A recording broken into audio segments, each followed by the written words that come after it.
Hello, ladies and gentlemen, and welcome to another Keller Williams Realty Technologies presentation. It is 2 o'clock Austin time, and here is what's on today's agenda. We're going to show you what is new this week in eEdge. We're going to talk a little bit about your online image. We have some scary information to share with you. It is close to Halloween, isn't it? And then, of course, we're going to dive into Family Reunion 2016. We're going to need your help in helping us with some technology breakouts. We have a pretty big goal that is going to be happening pretty soon, so we're going to need your assistance. And then, of course, the upcoming webinars. All right, let's get started with what's new this week. By the way, my name is Kevin Weber. Hi, everybody. This is Brenda. Thanks for being here. Happy Friday. And I'm going to go ahead. I was just going to say happy Friday, Brenda. Oh, happy Friday, Kevin. Okay, so here we go with some new features in eEdge that you may have noticed. These just went in Wednesday evening of this week. And we've been talking about a couple of these. And the first is that you can now compose an email and select your contacts by the status that's assigned to them. And so I think this is best shown live. So bear with me for one moment and I will bring up eEdge. So this is just one more way to do targeted marketing to your contacts. So let's bring that up. All right, so in a moment you should be seeing my screen looking at Annie Agent's eEdge account. Looks like there's a little bit of a delay. There we see it, Brenda. Got it now? Thank you. Okay. So I'm going to just go into eEdge. I just clicked View Contacts. Doesn't matter how we get in. We just want to get into eEdge. And once I'm there, I'm going to go compose a new email. So email and reminders, compose email. And that'll bring up a new email form. So, all right, so I'm going to click on the to field. And that's going to bring up a screen that lets me choose the contacts. And by the way, this is the same screen you'll see when you're adding contacts to a campaign.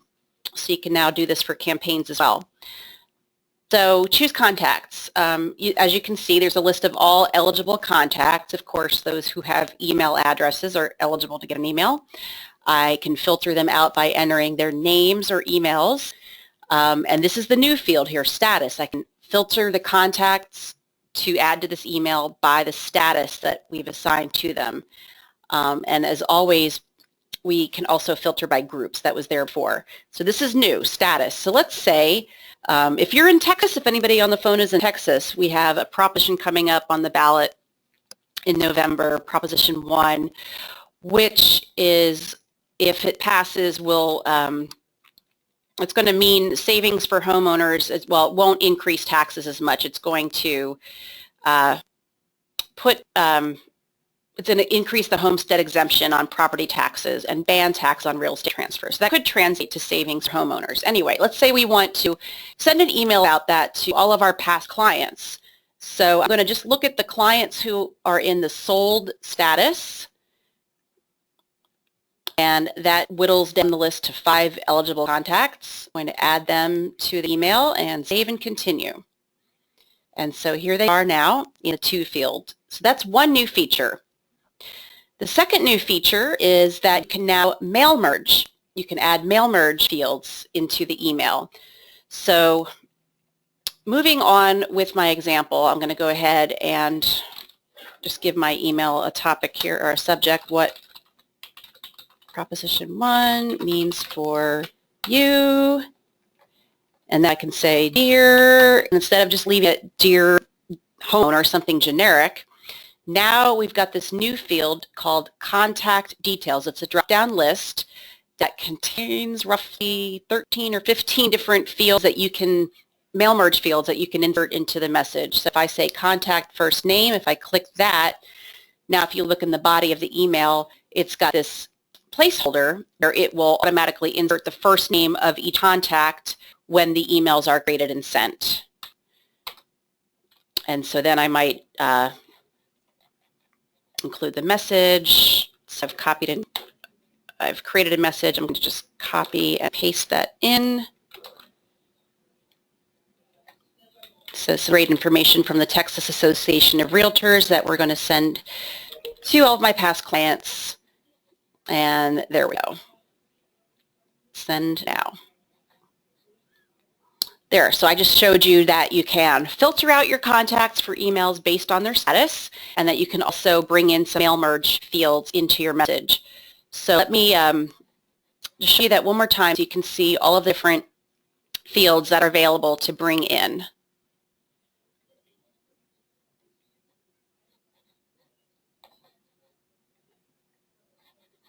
Oops, I didn't want to click on that.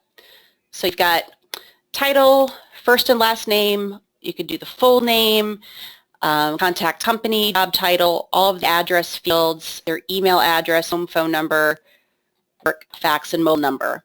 So all of those fields, again, can be merged into a message.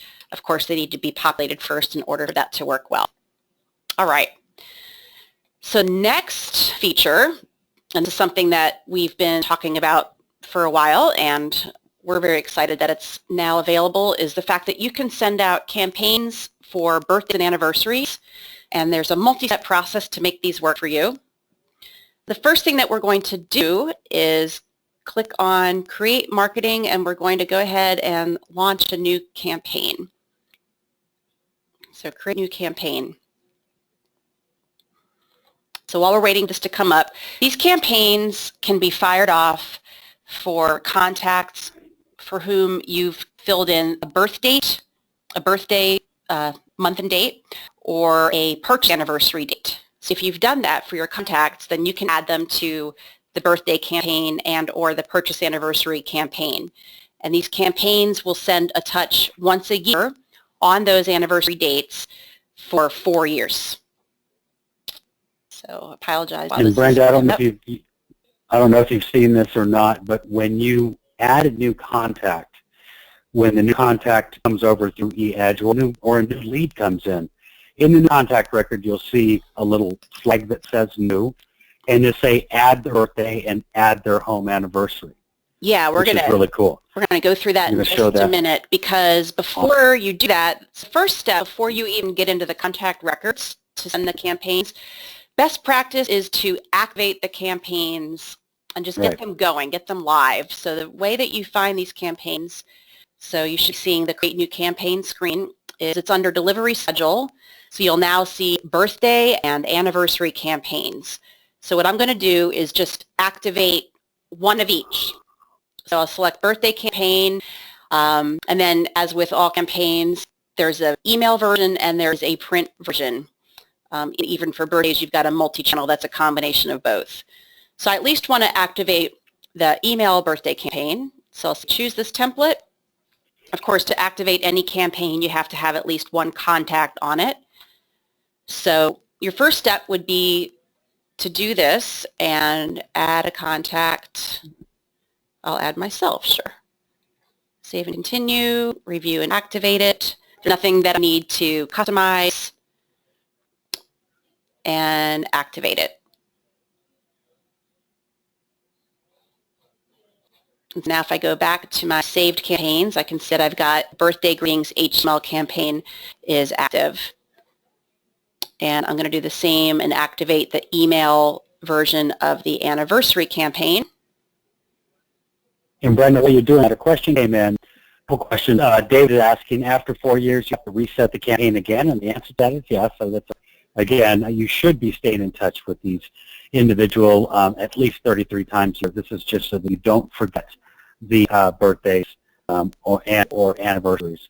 The other one was you have to activate the campaign to do so. I never did, yet it activated automatically via the contact. What I think Jeff is saying, and Jeff, if you're right, you activate it in the contact, it automatically creates campaign and then sets that campaign into action. And Jeff is saying yes, so that's pretty cool. Okay. Yeah, I didn't have experience I had where it still kept the campaign in the new paused state, so maybe that's okay. Thank you. So now we've got 2 active campaigns, And so now what you could do is launch the campaigns, get them going, and put all contacts on the campaign for whom you've got those dates filled in. Then, as you are getting new contacts added to eEdge, so let's go back to contacts, and I'm going to say we've just added Sally Seller as a contact. So in Sally's record, I already did put her birthday in, October 24th, so tomorrow's her birthday. And now you can see, and even flag these as new links. I can add her to the campaign. If I click that link, it confirms that I've now added her to the active birthday greetings campaign. And then here, because I don't have a purchase anniversary date added for her yet, I've got a reminder to put that date in so that I can add her to an anniversary campaign. So I'll click Edit, click in Purchase Anniversary, and let's say she bought a home back in May on the 12th. And we'll save that.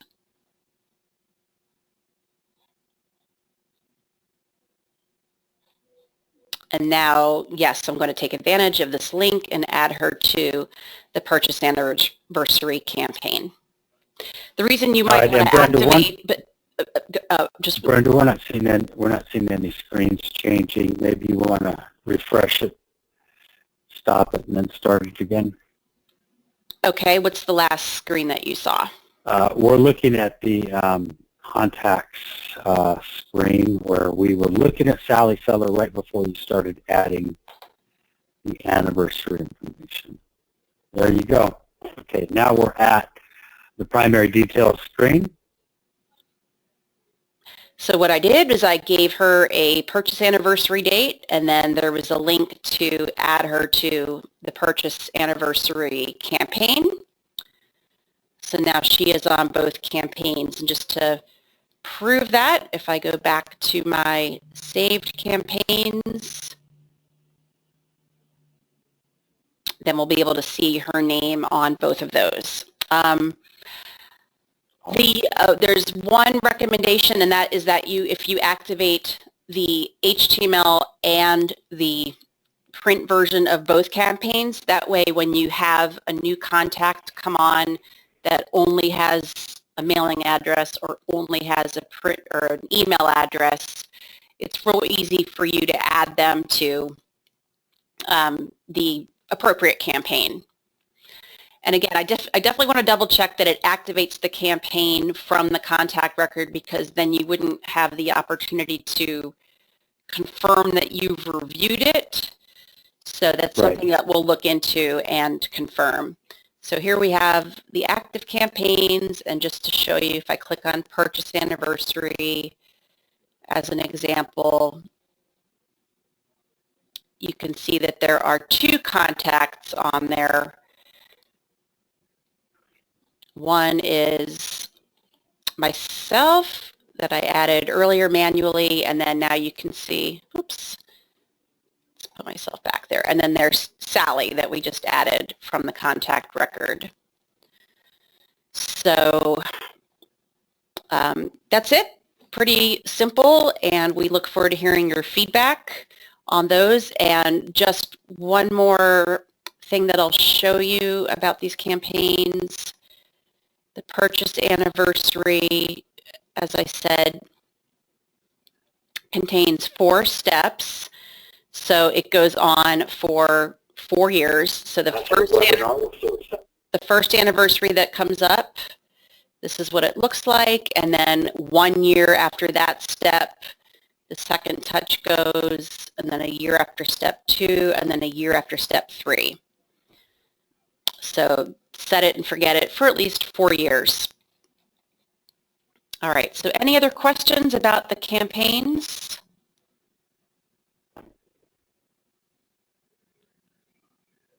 Go ahead and type them in if you have any. Yep, type them in. And there's, you know, ladies and gentlemen, this is another great opportunity for you and your agents to get touch again with your sphere. There are some places that you can go and find out people's birthdays really quickly. One of those places is Facebook. Every single day you go to Facebook, You're able to see whose birthday it is. So be sure you fill in your database every day you see those. You could also put out a Facebook post and say, I'm re-updating my database. Just send me your birthday.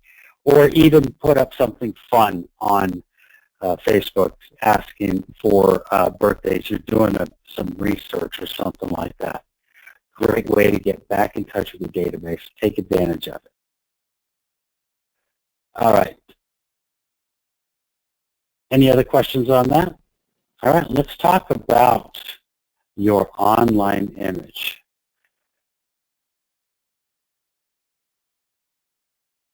Brenda, let's go to the next slide.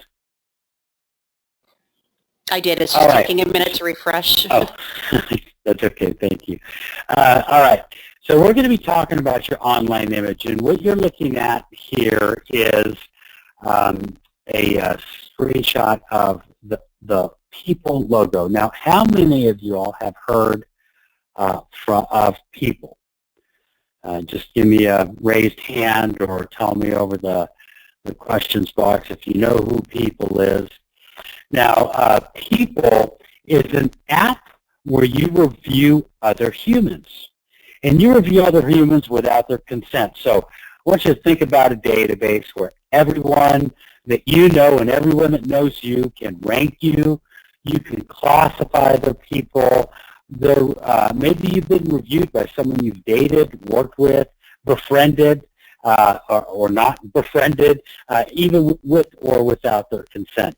That's a little bit of a scary thought, isn't it? And that's really kind of the newest buzz that's going around. And the founders describe People as a positivity app.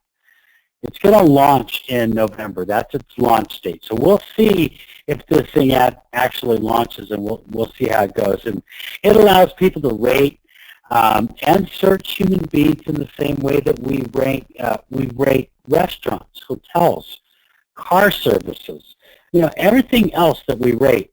Now, I find it interesting for the next generation because my 16-year-old won't go to a movie, he won't watch a movie, he won't go to a restaurant without first reading the reviews. And he doesn't just read one review, he goes to a couple different sources. That is the wave of the future. People are starting to add more reviews. We know Sue Adler with Keller Williams has Here at Direct. That's a group that is really working hard on understanding what the consumer is doing and getting testimonials directly from the visitor on video, okay? So we want you to start thinking about these types of services that are going to be coming out. How can you get ahead of the curve? How can you make sure that your online image is positive? Because if you think about it, even if something like People comes out in November, and all year, let's just say in this 1 year, your one thing has been focused on improving your online image. So you have created a lot of online testimonials. You've created a lot of positive videos, a lot of video testimonials. So your SEO, your search engine optimization in testimonials, is very high. Even those bad rankings that may come out on sites like People, on Yelp and so forth, they will be covered by all of the good things that people say. So what we want to do now is we really want to start working on our online image. So let's start thinking about what do we look like when people find us. Let's go to the next slide. So one of the things that I want you all to do is I want you to Google yourself. All right? I want you to Google yourself. And what that means is you're going to visit Google and you're going to put in your first name, your last name, the word Keller Williams, the word realty, or the word real estate. 9 times out of 10, when someone's searching for you on Google and they put in those search terms, the very first search result is your KW profile page. All right, and I know many of you, if we're looking at the activity of the webinar, because we can see when you guys are online and offline, I bet a lot of you are doing that right now, which is okay. Because I really want you to look at, I want you to find out, what do I look like when someone finds me. And Brenda, let's go back to that previous slide real quick, because you'll notice that I have been working on a lot of other SEO, right? I have my YouTube channel, I have my Dream Key Real Estate site, I have my WordPress site, I have my blog, and so forth. So I've been building up on SEO, and you'll still notice, even though I've been building on all of this organic SEO, the very first thing to come up is a Keller Williams profile. And that's a very strong statement. So you all want to be sure that your profile looks good. Okay, let's go back to the profile. Thank you, Brenda. All right, when we click on the KW profile, this is a good-looking profile. You'll notice that Annie Agent has a beautiful picture of her. She has her calls to action all in order. She has all of her active social media links, and that's really important to hear. I'm going to repeat that. Her active social media links. A lot of our agents are so worried about getting to 100% on their profile that they tend to forget that if they have a link on there from LinkedIn or Google+, and they have zero activity on there, it's not going to make them look good. It actually makes them look less technologically advanced than wanting to appear. So make sure that if you and your agents have these links on there, that you are active in those particular social media fields.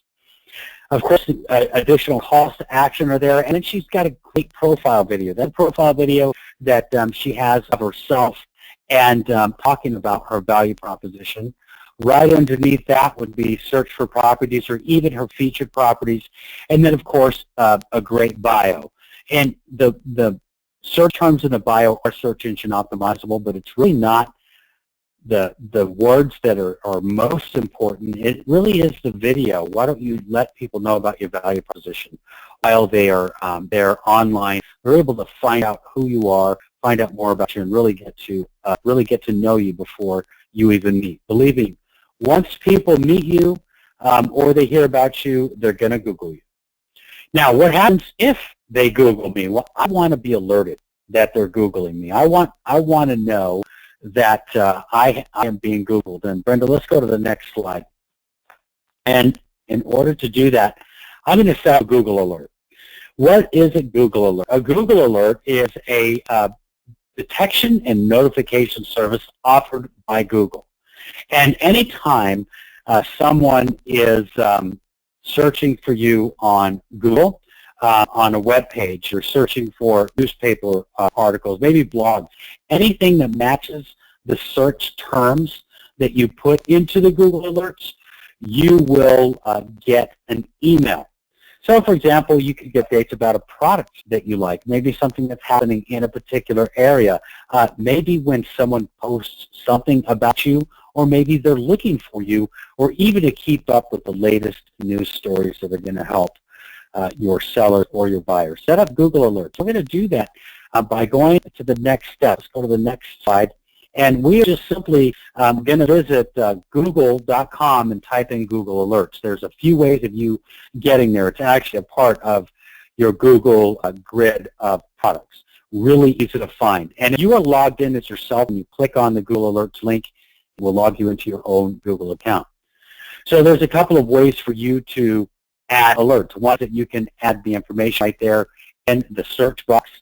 And then the others are simply by clicking on the link next to your name. So the first, it will give you your name with a plus box, and that's the name that you have in your Google profile. And then it will give you your email address. And then it gives you some suggestions underneath, and then you can choose those suggestions if you wish. All right, so we want to make sure our Google Alerts are set up. Once we set them up, it will take us to the next slide. All right, now that we have those set up, they are ready to go, and you'll see what your alerts are, and then you can add additional alerts after that.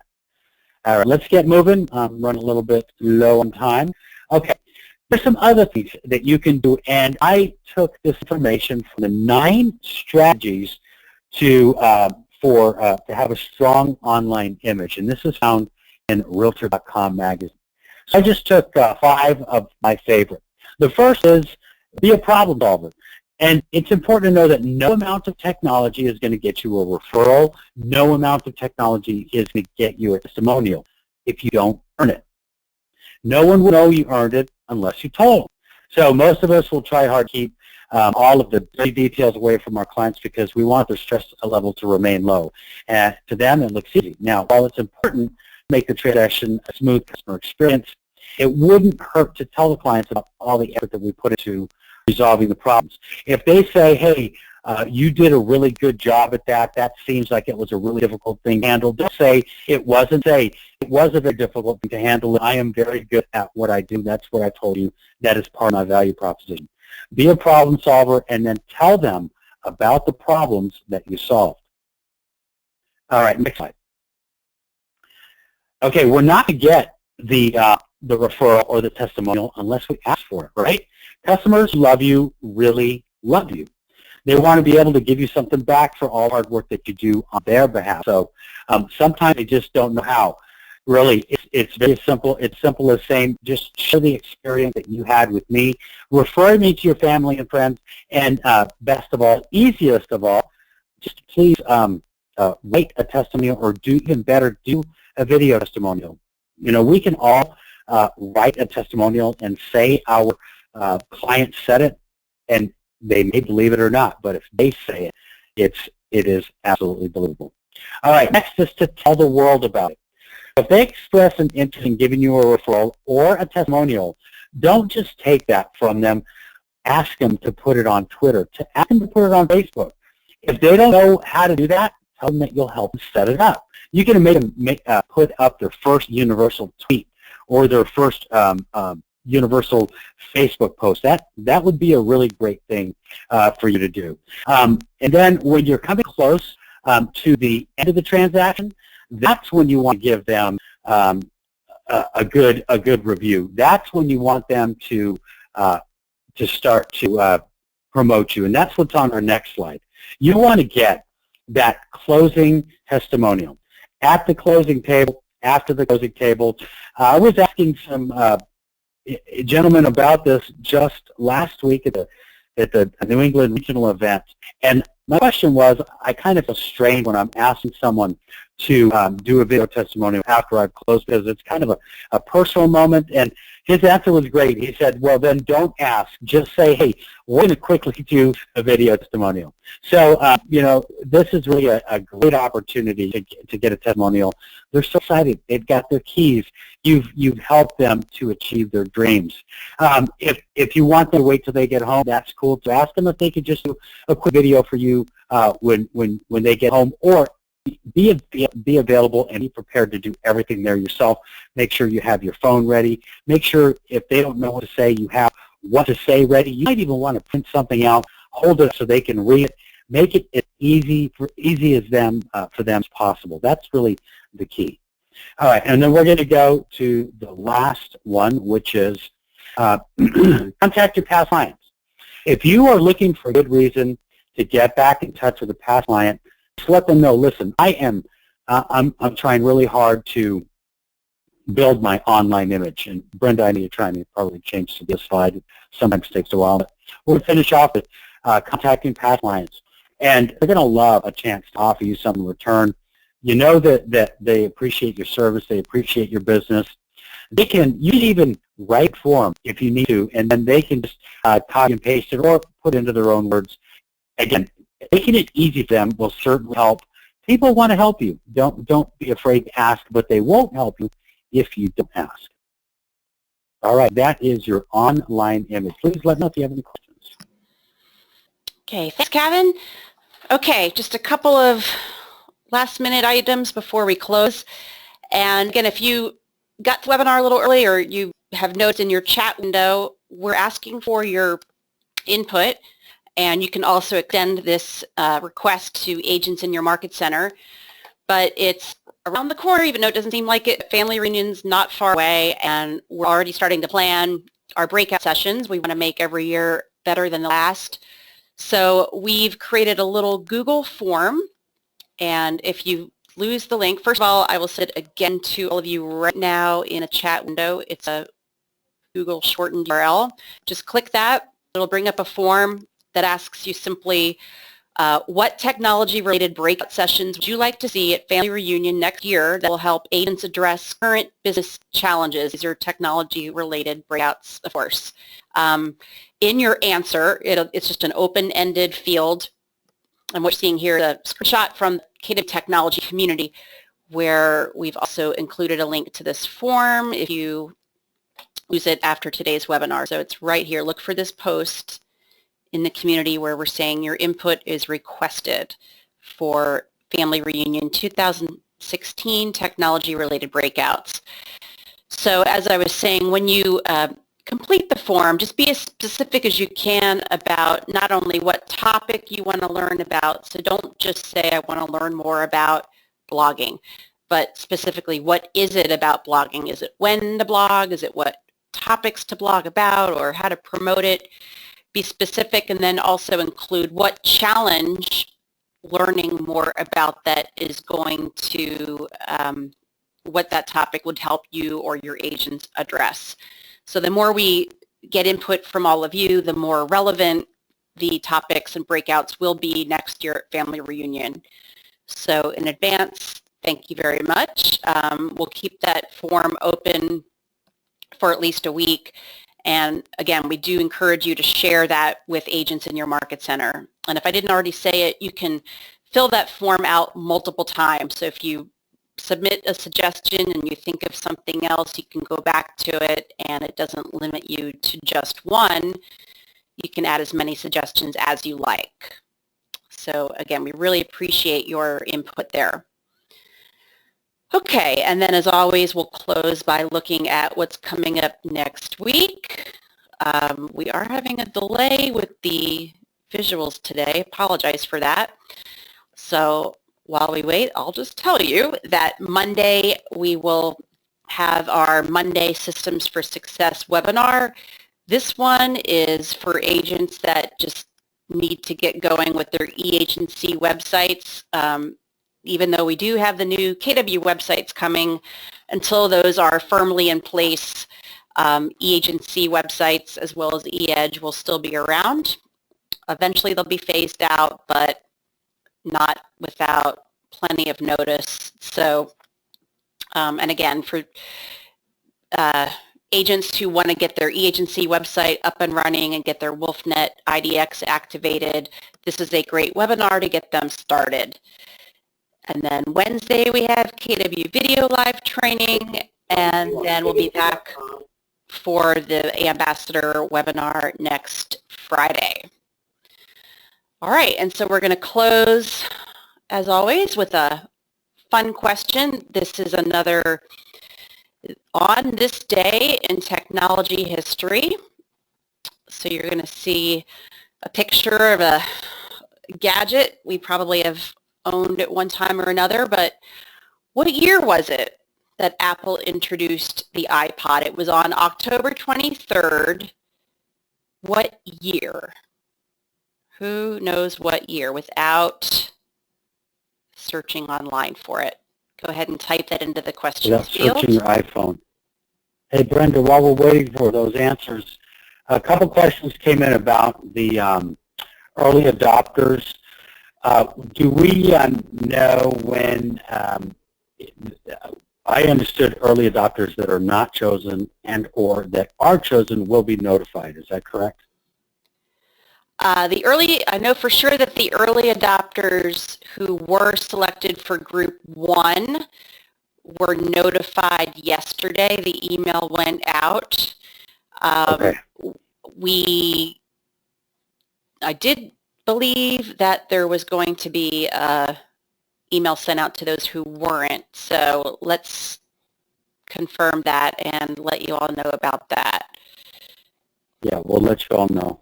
Okay, so we got answers all over the board as early as 1996, 95. It was actually 2001.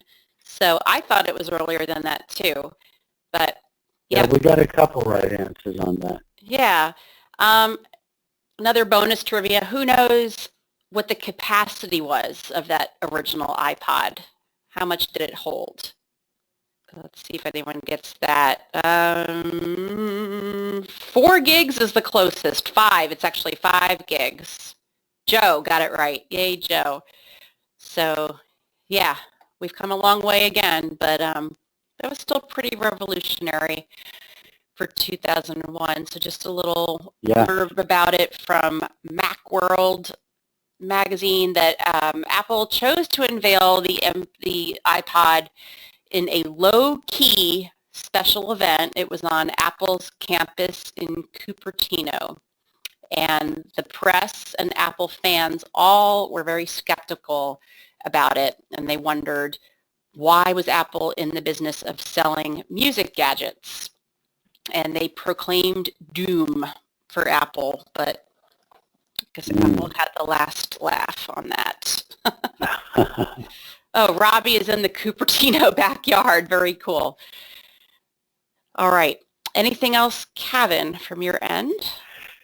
No, we just want to let you all know that when we find anything else out about the new KW website, the early adopters or any of that, we'll be sure to let you all know first, as always, because I do know there are some questions on that. And the more as soon as we know, we'll let you all know. All right. And outside of that, we've just got a few more questions that we didn't answer. We'll hammer those out. We'll be sure to get to some of it in our weekly update. Your weekly update was delivered to you all today. And thanks again. Hope you all make it a great day. Okay, thanks everybody. Have a great weekend. And if we didn't get your question answered, we'll download them and get them researched, as Kevin said, especially about where you stand with early adopter status, either Group 1 or Group 2 for KW websites. So thanks, everybody. Thanks again, everyone.